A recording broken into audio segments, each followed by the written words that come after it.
waxaan leeyahay madaxweynaha in badan baan halkan ka ooyay oon baaq u diray oon la hadlay oo iga hoos qaadi waayey marqaatiyay leedahay madaxweyne indhaha maa la'da dhagaha maa la'da afka maxaa u xiratay ma isoo fiiris ma ii la xabatid wuu ii la xaban waayey masajaan u diray lambarkiisaan helay masajaan u diray markuu iga qaban waayey igama soo jawaabin gabadh uu qabo baa sidoo kale aan u diray way iga qaban waysay masajaan u diray okay marka hadda waxa meeshaas iiga cad cadaaladii ikraanna uu hor taagan yahay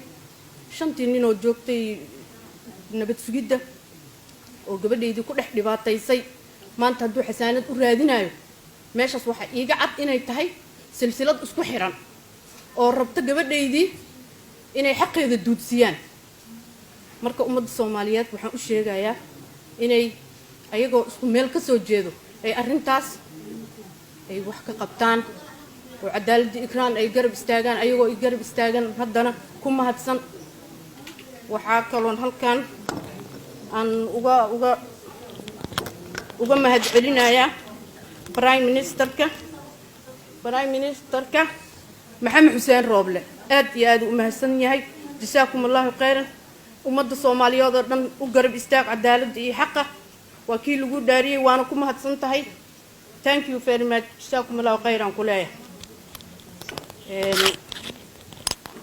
marka intaasaan uga baxayaa assalaamu calaykum waraxmatullaahi wabarakaatuh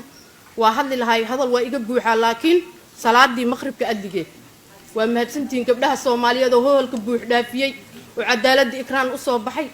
gabdhihii lagu jujabiyay kulli international community inuu soo baxo oo kiiskan soo faragashado United Nation kulli inta xuquuq bil aadan u doodo ikraan arrinteeda way ka jiifaan hadday imaqlaayaan waxa ka qabtaan soo faragashadaan saasaan leeyahay waxa kaloon halkaan aan eed uga diraaya gabdha meeshan ka soo muuqan jiray batuulo Sheekh Axmed Gaballe oo ikraan ayeeyadeeda jawaahir baarqab oo ikraan ayeeyadeeda wax ka afdheeray jirin oo maanta aan ka arkin wax cadaalad iyo wax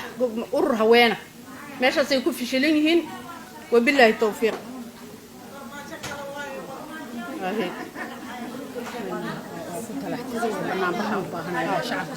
waxaan ka rabaa shacabka Soomaaliyeed banaanbixii aan sheegay